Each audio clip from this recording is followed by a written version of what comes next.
अब हम लोग देखेंगे कि consumer equilibrium in case of one commodity, जब एक कमोडिटी पे बात हो तो कंज्यूमर इक्विलिब्रियम कैसे निकलता है उस पर हम लोग सीखेंगे। ठीक है, देखिए कंज्यूमर इक्विलिब्रियम क्या होता है बच्चों, आपको आइडिया अच्छा से होगा। कंज्यूमर इक्विलिब्रियम सिंपली बोलने का मतलब क्या होता है भाई कि किसी प्रकार का जब आप गुड्स और सर्विस परचेज करते हैं तो उस परचेज पे जब आपको मैक्सिमम सेटिस्फैक्शन मिले ना, उसी पॉइंट को क्या बोलते हैं हम लोग, कंज्यूमर इक्विलिब्रियम, सिंपल बोलते हैं भाषा में। ठीक है, तो चलिए ये तो क्लियर हो गया।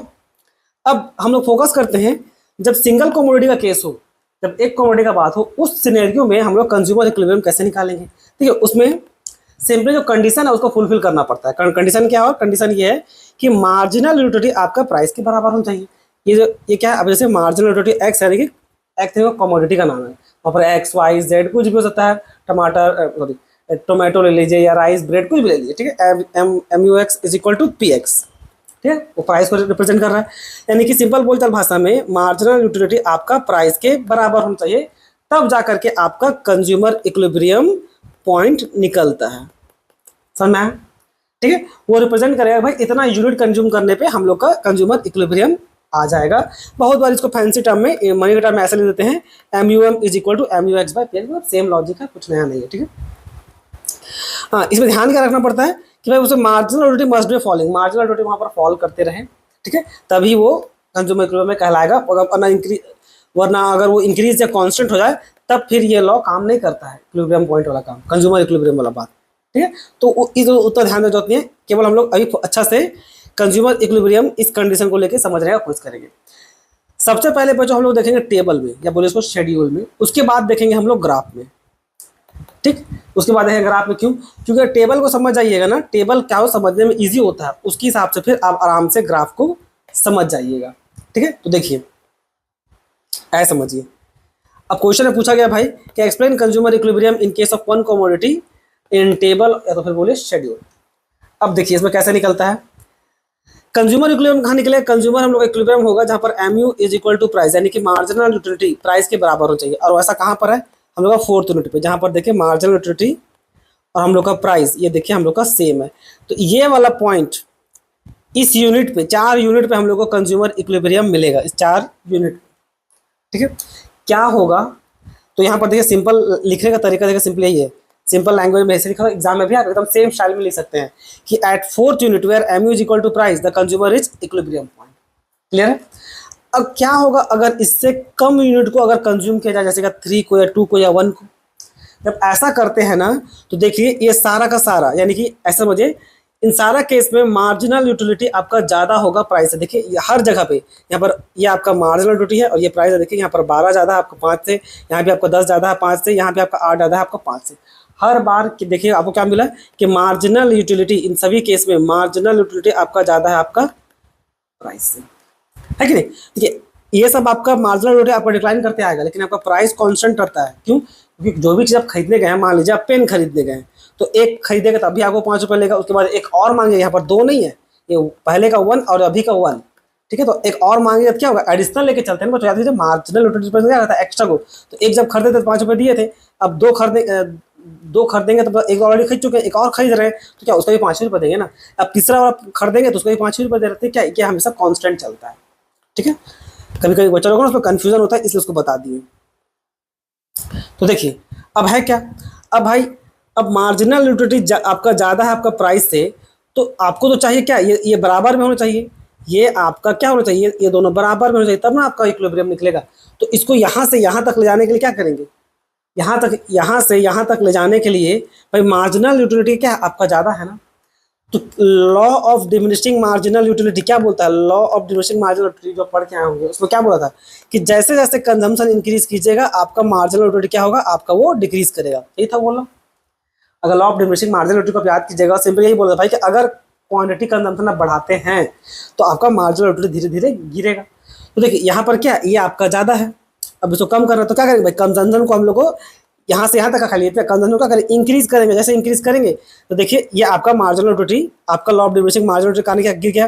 ठीक है, और ये तो भाई सेम था, तो अब क्या हुआ, अब आपका एमयू और आपका प्राइस यहाँ पर आके बराबर हो गया, जो यहाँ पर आपको साफ साफ दिख रहा है।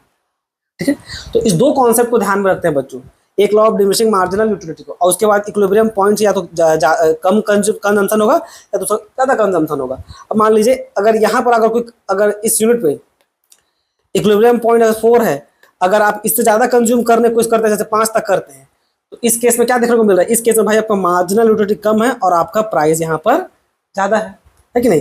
तो मार्जिनल यूटिलिटी देखिए, मार्जिनल यूटिलिटी कम है और आपका प्राइस ज़्यादा है, तो भाई मार्जिनल यूटिलिटी ज़्यादा हो और प्राइस कम हो तो उसको ठीक कैसे कीजिएगा, सेम अप्लाई कीजिएगा law of diminishing marginal utility. Law of diminishing marginal utility क्या बोलता है, भाई कंजम्पशन इंक्रीज कीजिएगा तो आपका मार्जिनल यूटिलिटी घटेगा। इसका उल्टा भी हो सकता है ना, कि अगर आप कंजम्पशन को घटा दीजिएगा तो मार्जिनल यूटिलिटी क्या होगा, आपका बढ़ेगा, ओके नहीं।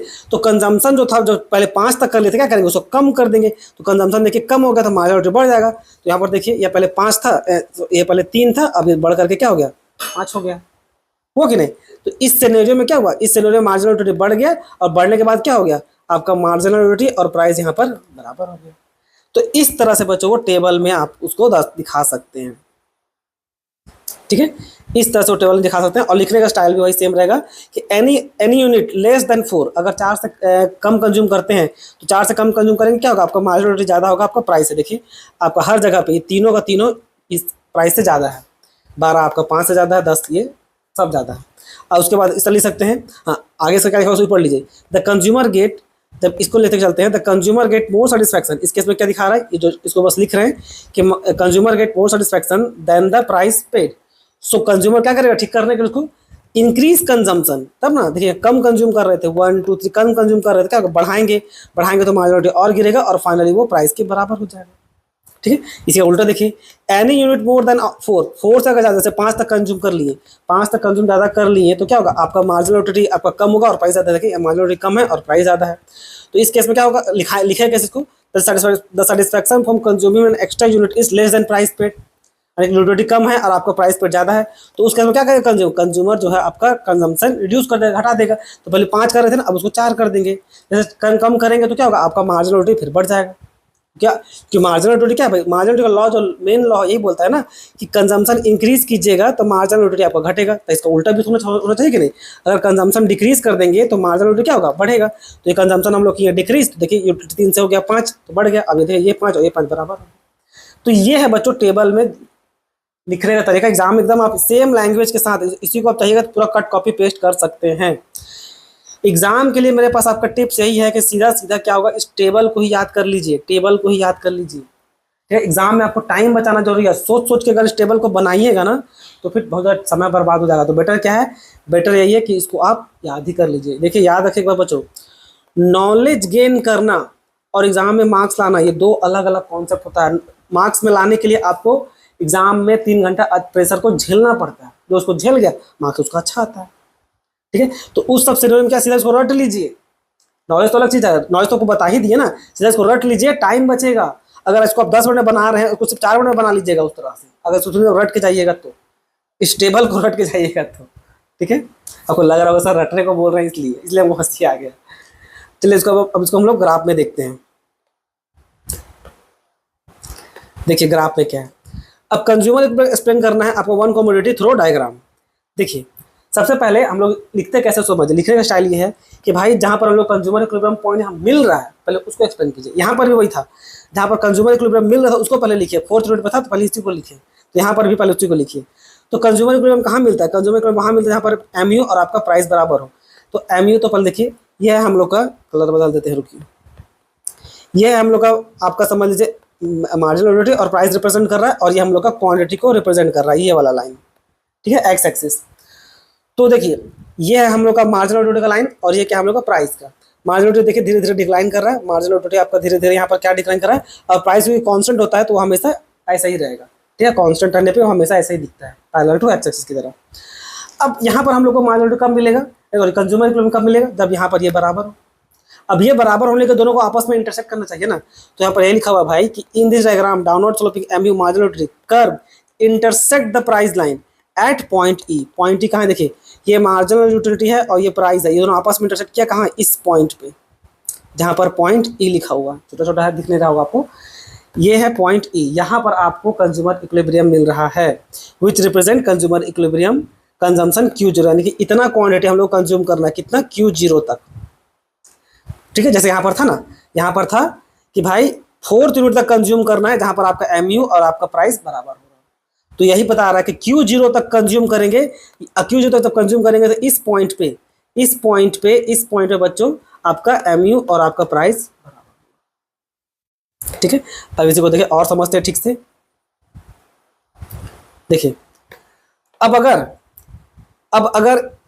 अगर Q0 से ज्यादा कंज्यूम करते हैं, जैसे Q2 यहां पर लिखा हुआ है, if consumption is more than Q0 से Q2 MU will be less than price and paid by the area by A. यानी कि क्या होगा, अगर हम लोग Q0 से क्या होगा, यहां पर बोल रहा है भाई MU आपका कम होगा आपका प्राइस से, ये लिखा हुआ है MU will be less than price, यही खबर कैसे। देखिए अब इसको गौर से देखिए जरा, बच्चा लोगों को ना इसको देखने में थोड़ा कंफ्यूजन होता है, इसे गौर से देखिए।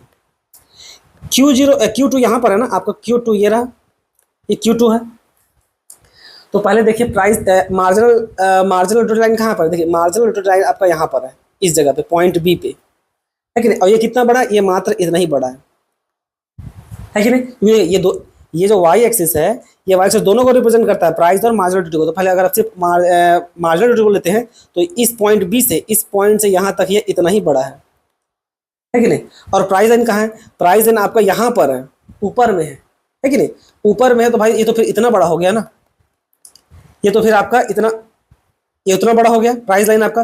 तो क्या होगा, आपका मार्जिनल यूटिलिटी आपका छोटा है प्राइस से, इसको अगर घुमा के लिख दीजिएगा तो ऐसे लिखा है कि नहीं, प्राइस आपका greater than MU, price line के बड़ा है और एमयू छोटा। देखिए ये देखिए आपका प्राइस लाइन यहाँ से इतना बड़ा है, ये यहाँ पर इंटरसेक्ट कर रहा है, ये पॉइंट ए पे, और मार्जिनल यूटिलिटी यहाँ पर इंटरसेक्ट कर रहा है, इस पॉइंट पे, यहाँ पर मार्जिनल यूटिलिटी देखिए इस पॉइंट पे इंटरसेक्ट कर रहा है और आपका प्राइस यहाँ पर इंटरसेक्ट कर रहा है। तो ऑब्वियस है कि नहीं, मार्जिनल यूटिलिटी आपका इतना ही बड़ा है और आपका प्राइस इतना बड़ा है, इसलिए क्या है, आपका प्राइस आपका बड़ा है आपका एमयू से। इसी को आप ऐसे भी लिख सकते हैं, MU less than price, same चीज होगा, है कि नहीं।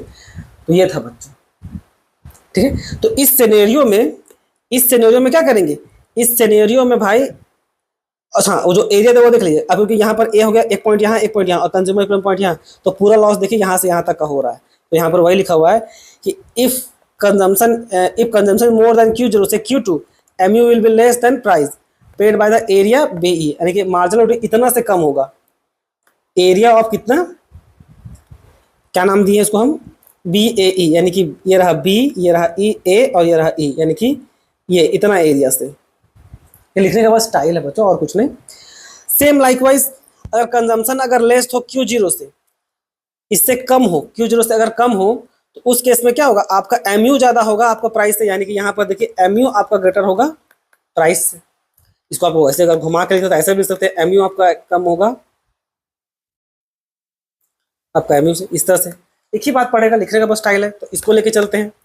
अब देखिए इस Q1 पे आ जाइए, Q1 पे आपका प्राइस लाइन तो ये रहा, तो प्राइस यहाँ पर D पे है, तो प्राइस तो इतना ही बड़ा है कि नहीं, प्राइस लाइन उतना ही बड़ा है। और आपका मार्जिनल यूटिलिटी का यहाँ पर पॉइंट C पे है, तो ये वाला सेट हो गया। आपका ये पॉइंट C पे है, तो पॉइंट C तो इतना बड़ा है ना, तो देखिए आपका MU का है, ये प्राइस का, तो क्या होगा, आपका MU ग्रेटर है आपका प्राइस से। तो ये देखिए आ गया। ये है बच्चों मेन टेक्निक देखने का, ठीक है। और यहाँ पर law of diminishing marginal utility आप खुद ही लगा सकते हैं, जैसे आपको टेबल में सिखाए थे, ठीक है, कि अगर इससे ज़्यादा कंज्यूम कीजिएगा तो क्या होगा आपका देखिए लॉ सिंपली क्या है भाई, कि जैसे जैसे कंजम्पशन डिक्रीज कीजिएगा, जैसे जैसे कंजम्पशन इंक्रीज कीजिएगा आपका मार्जिनल यूटिलिटी डिक्रीज करेगा। ये क्या है हम लोग का, ये हम लोग का law of diminishing marginal utility. अगर जैसे कि आप जैसे कंजम्पशन डिक्रीज करेंगे, अगर ज़्यादा कंज्यूम कर लिए हैं तो कंजम्पशन डिक्रीज करेंगे, यानी कंजम्पशन को आप डिक्रीज करते हैं तो क्या होगा, मार्जिनल यूटिलिटी आपका धीरे धीरे बढ़ना चाहिए। तो देखिए जैसे जैसे आप इधर करते हैं तो क्या होगा, ये लाइन उठ करके देखिए ऊपर की तरफ जाना स्टार्ट करेगा। जैसे जैसे आप यहाँ आ जाएगा तो फिर ये लाइन, ये वाला जो लाइन है ये तो धीरे धीरे ऊपर की तरफ भागेगा ना बच्चों, और फाइनली यहाँ तक चल जाएगा। यानी कंजम्पशन आपको तब तक गिराना है जब तक आप धीरे धीरे घिसक करके इक्विलिब्रियम पॉइंट यानी कि ई पॉइंट तक ना पहुंच जाइए। जैसे इसका यहाँ पर उल्टा भी होगा। तो ये था बच्चों आपका consumer equilibrium in case of one commodity, ठीक है। आई होप आपको सब कुछ क्लियर हो गया होगा। अगर फिर भी किसी प्रकार का भी डाउट हो तो आप कमेंट सेक्शन में जरूर पूछिएगा, ठीक है। हमको लगता नहीं कि ऐसे यहाँ पर कुछ भी हम छोड़ें समझाने के लिए। और जो लिखने का जो तरीका है वो एकदम इसी प्रकार से आप सेम लिख सकते हैं, आपको 100% फुल मार्क्स मिलेगा, ठीक है, जो हम आपको लिख के दिए हैं उससे।